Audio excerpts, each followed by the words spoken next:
ইন্না শিরকা লাযুলমুন আযীম, নিশ্চয় শরীক হচ্ছে সবচাইতে বড় জুলুম।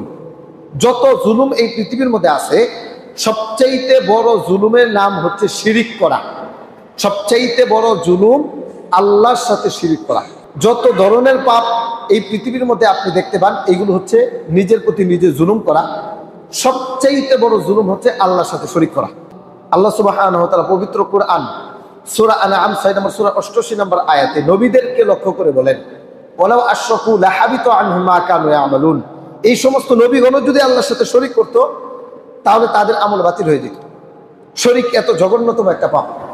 যদি কোনো ব্যক্তি আল্লাহর সাথে শরিক করে, তাহলে ওই ব্যক্তির চাইতে বড় জালিম, ওই ব্যক্তির চাইতে বড় পাপী আর নাই। নবীরাও যদি শরিক করত, তাহলে আল্লাহ তাআলা তাদের আমল বাতিল করে দিতেন।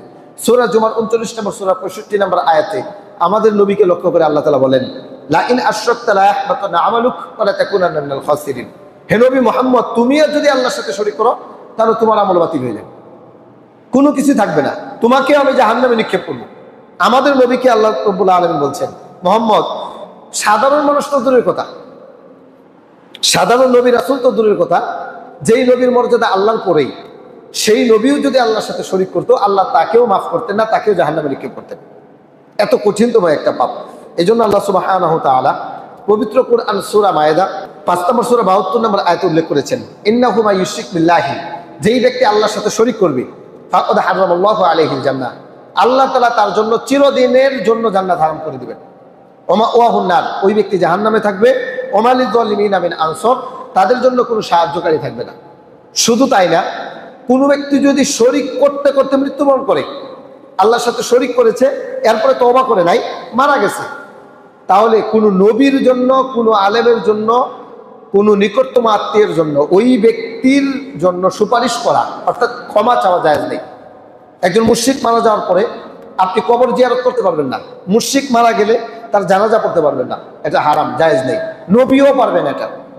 সূরা তাওবা 9 নম্বর সূরা 113 নম্বর আয়াত আল্লাহ বলেন, মা কানা লিন নাবিয়্যি ওয়াল্লাযীনা আমানু, কোন নবীর জন্য এবং কোন ঈমানদারদের জন্য এটা জায়েজ নাই, এটা শুভনীয় না, আইয়াস্তাগফিরু লিল মুশরিকিন, মুশরিক মারা যাওয়ার পরে মুশরিকদের জন্য দোয়া করবে যে আল্লাহ তুমি তাকে ক্ষমা করো, এটা জায়েজ নাই।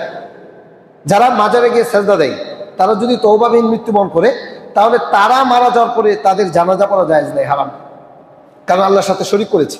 যারা মাজারে গিয়ে মান্নত করে, মাজারে গিয়ে নাচানাচি করে, এরা যদি এইভাবেই মৃত্যুবরণ করে, তওবা যদি না করে, তাহলে তাদের জানাজা পড়া যাবে না, তারা মৃত্যুর পরে তাদের জন্য দোয়া করা যাবে না, হারাম।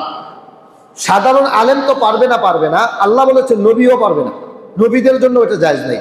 এরপরে আল্লাহ বলছেন, ওয়ালাউ কানা উলি কুরবা, চাই সেটা তোমার নিকটতম আত্মীয় হোক, আপনার বাবা, আপনার স্ত্রী, আপনার সন্তান, আপনার জ্ঞাতি গোষ্ঠী, আপনার বন্ধু বান্ধব, যেই হোক, যদি আল্লাহর সাথে শরিক করে, তাহলে তার জন্য ইস্তেগফার করা, ক্ষমা চাওয়া জায়েজ নাই।